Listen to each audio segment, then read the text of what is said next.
is Wednesday. That means the week behind us is just too far away. The week ahead of us is around the corner, but it's a little bit far. So today, we'll enjoy conversations about all the happenings around the NFL. Some breaking news, a new contract signing with the Cleveland Browns organization, a man who used to be on their team, then wanted to saw his way around the NFL season. The other team's services, then goes back to the Cleveland Browns and Kareem Hunt. Here we go.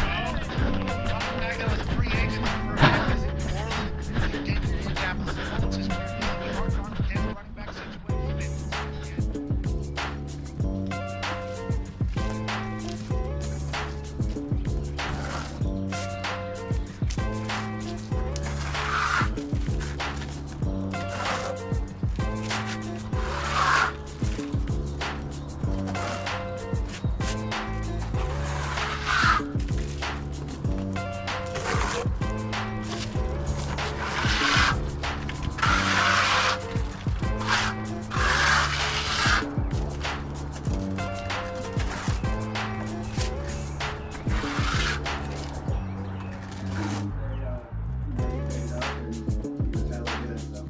I think that's one of the biggest differences too from D2 to SEC is that your appearance means a lot more in Division One. I mean, that used me up as a running back because I know we're going to be physical and when we're expecting a lot out of this game. Those big dogs up front, man.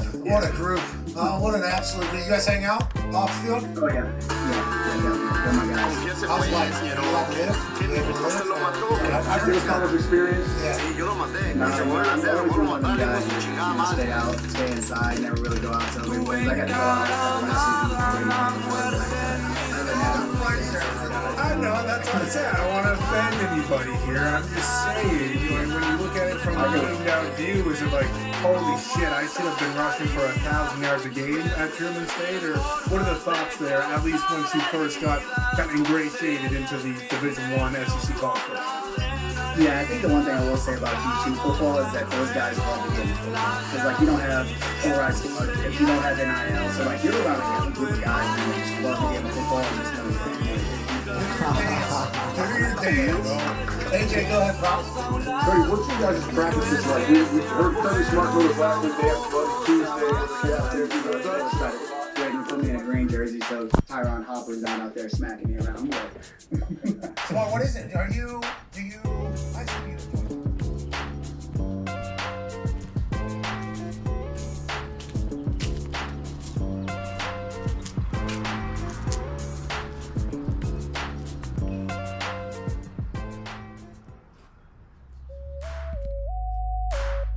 They get to the fourth quarter and something happens, with that Baltimore team. Yeah. The losses they've had. Gonna be close. We're gonna stay up for this entire thing. Yeah, Just remember that. That's classic Thursday night football. Chuck, something happened to your neck? Well, yeah. So you guys were trying to get a little face to ass. They wrestled 70, I think, in 8th grade. Okay. Jeez. You need to understand Kirk Cousins. That's right. Kellen Pants. Two folks. Cranial sacral, everything, nothing's working. Excuse me? Sorry, what was that? Cranial sacral. Tell us about this perennial play control you got. A certain way, and your brain inside your head's going like this, and they hold you a certain way, and they do this, they do that, they push here, poke there. Is this dark And room? then You get shock therapy? What is it? Is this in a dark room? Is it like Speaking of football, Mizzou's going real one. Okay? Yeah. Got a guy that just wants to play ball. Oh. Now he's got an opportunity to play ball, and he's just gone absolutely bananas with it. Now, you think of the Mizzou Tigers, you don't necessarily think of a football program. Maybe in years past this year, they got a squad. Oh, yeah. Coach Drinkovich is building something that is absolutely special over there, and it revolves around a running back who was formerly at Truman State. Yep. Truman State. That's right. Then he was a walk-on at Mizzou, and then all of a sudden, he runs the ball very well. Right. Leads the SEC. He receives the ball very well. Right. He's dynamic, and now all of a sudden, Mizzou's only got 2 losses, and it's against LSU and Georgia. Okay? I think a lot of people are potentially losing to them. Ladies and gentlemen, the star of the program, the star of the conversation, and although he is incredibly humble, I would assume with the story that we just told, we can't thank him enough for his time. Cody Schrader. Yeah, Cody! Hey, thanks for you guys having me. Hey, no problem. I just I said a lot of really good things about you. I feel like the whole world's doing that. You've earned it, because I feel like there's probably a lot of times when people were not saying anything about Division One, but maybe I didn't pass the eye test. Who kind of knows what kind of happened? But yeah, I didn't have any offers. My one Division One offer got pulled. right before my official visit because another running back committed. So then a week before signing day, I had nowhere to go, and then Truman State offered me a scholarship, and then went there, and then eventually walked on at Mizzou. Well, I'm sure the Mizzou folks are pumped to have you. Hey, local legend, obviously you're from there. You go on to have great success. We're truly building something special, and it definitely hasn't sunk in yet. I don't think it will until possibly after the season. Is this how you always ran right here? Just hard as hell? Hey, I'm going to get there, and I'm going to get there running through the grind. Yeah. My mindset, I think, is just to hit people in the mouth for 4 quarters, and one of us is going to fold, and like I said before, I'm not going to ever fold, so see if they can take it for 4 quarters. That's the guy that just got real jacked up. That's the guy with the sunglasses. Go ahead, AJ. Well, I was going to ask you about finishing your runs. Like Pat and I have been lucky enough to be on the sidelines for some big-time games this year, and I'm always just amazed at how physical the end of these plays are with how hard you guys are running. When I watch you run, like you look like you're making a concerted effort to hurt the people that are trying to tackle you towards the end of the run. Like, is that something you've always been, where you want to make sure you're finishing, falling forward, falling in the end zone, everything like that?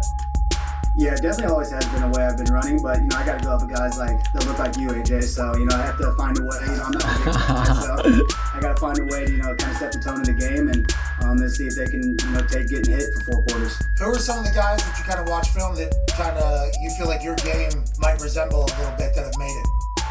Yeah, I think Austin Eckler has been a huge kind of guy I've been studying a lot because he's also from a D2 school as well, so we kind of share that.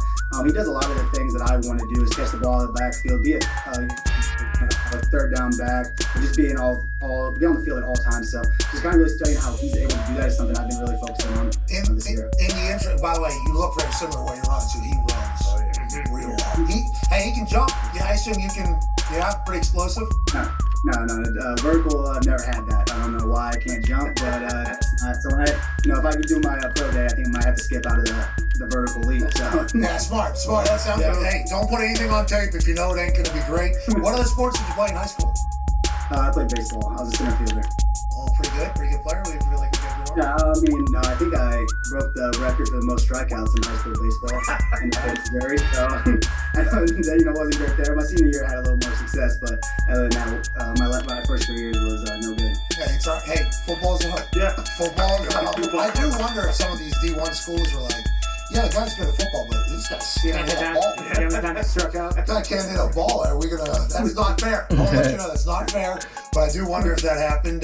Coach Drinkwitz has obviously put together a hell of a culture over there. I said at the beginning during the intro, I think whenever, the Georgia fans, whenever I mentioned just beat Missouri 30-21, I don't think people were impressed with that. And then you guys go do what you do to the Volunteers. It's like, hey, Missouri, very good football. He's a whole different animal, it feels like. Then we see the mic'd up one of him going over to Coach Eichhorn saying, we stand on business around here. Everybody has to do that. And I think Coach Drink has been a great role model for that because every day, he wants the best out of us. And we get the same version of Coach Drink every single day. You know what guy you're going to get. I think guys are truly believing in that. And finally, we got the right guys in the building. And it's not just Coach Drink. We got the whole coaching staff. And Coach Moore has been a huge addition to us offensively. And, I think people have truly just started to buy in. It's obvious watching you guys play. Absolutely obvious. That Georgia game was phenomenal. And we've seen what Georgia has done to teams. Yeah. Right? We've seen what they've done. I think, I don't want to sound like an absolute asshole here, but I watched that game and I'm like, hey, Missouri's a real deal here. Missouri is, and I think it's only getting started, right? I assume you all feel the same way over there? Yeah, 100%. I think, when other athletes see success, they want to be a part of it. And it's not just success, but it's genuine, love, and it's genuine, like a real team and a real brotherhood. And I think people and different athletes, especially transfer portal kids or, guys that are coming out of high school want to be a part of that, want to be a part of, a winning culture.